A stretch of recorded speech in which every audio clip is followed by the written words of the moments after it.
So today's presentation is going to be about the exchange of materials in and out of cells.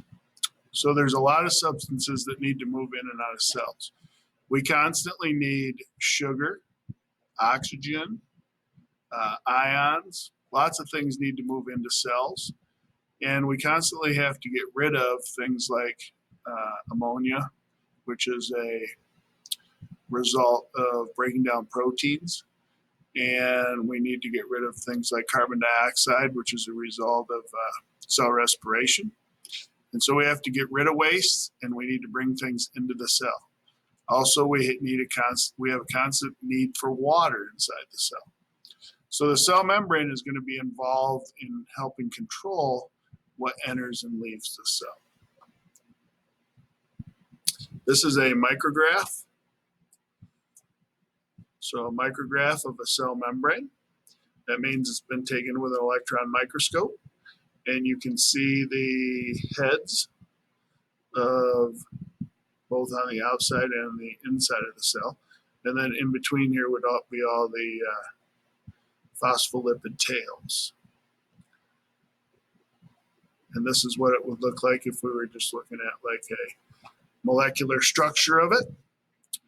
And these phosphate heads, remember, those things are polar, so they're attracted to water, and we have water on the outside of the cell.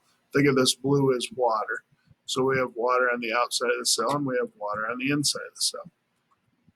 So the heads are going to be attracted to the inside and the outside, and the phospholipids don't like water. And so they want to point away from water. And so they actually point towards each other, and so we end up with this bilayer.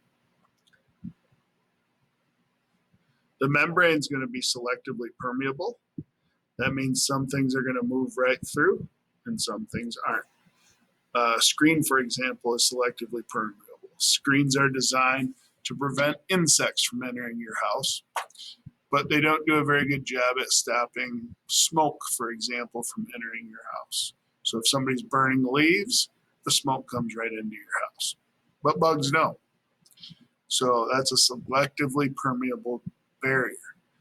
The cell membrane does the same thing. It lets certain things move right through and other things can't.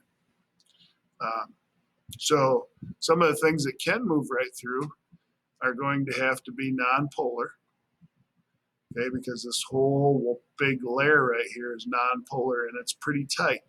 So sometimes you can get nonpolar things can slip through here, but then they can pass through the tight region, then slip out the other side. So things like oxygen, O2, which is nonpolar, or carbon dioxide, CO2, which is nonpolar, those things can slip right through the membrane. But if you're polar or large, you're going to need some assistance. So the membrane is made up of primarily phospholipids, but then it's going to have a bunch of integrated proteins. Okay, some of these proteins are going to be transmembrane, so they're going to go all the way across, and some of them will just be on one surface or the other. Some of these proteins will also have lipids or sugars attached to them, and so you might see something like this sticking off the outside or the inside of a cell.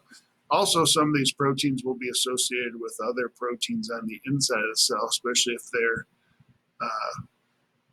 receptor proteins.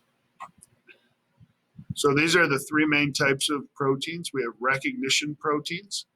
Recognition proteins are designed to recognize your cells as being self. Our immune system is constantly scouting our entire body, looking for non-self cells and destroying them.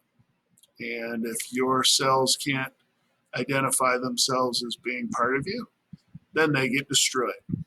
And so it's important to have these recognition proteins on the surface of our cells to prevent our immune system from destroying our own cells.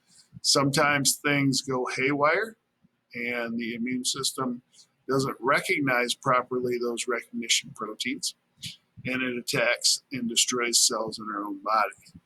Okay, we call these autoimmune diseases. Things like rheumatoid arthritis is an autoimmune disease. We also have receptor proteins. Receptor proteins are going to have a binding site for a ligand on the surface. That will bind and it will change the shape of this receptor protein, which is going to cause stuff to happen on the inside of the cell.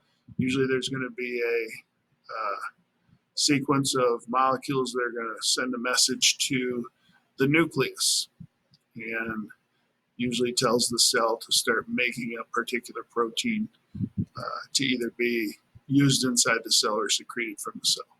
And then also we have transport proteins. Transport proteins can be one of two types of proteins. They can either be open all the time. So this looks like it's just an open channel. We call that a channel protein. And molecules can just diffuse through. Or sometimes transport proteins will be active transport proteins where they will grab substance from the outside and bring them to the inside from a lower to a higher concentration. Okay, this is usually done anytime we want to store something inside a cell. We have to go from lower to higher concentration, so we can't just have a channel, otherwise things would just flow out.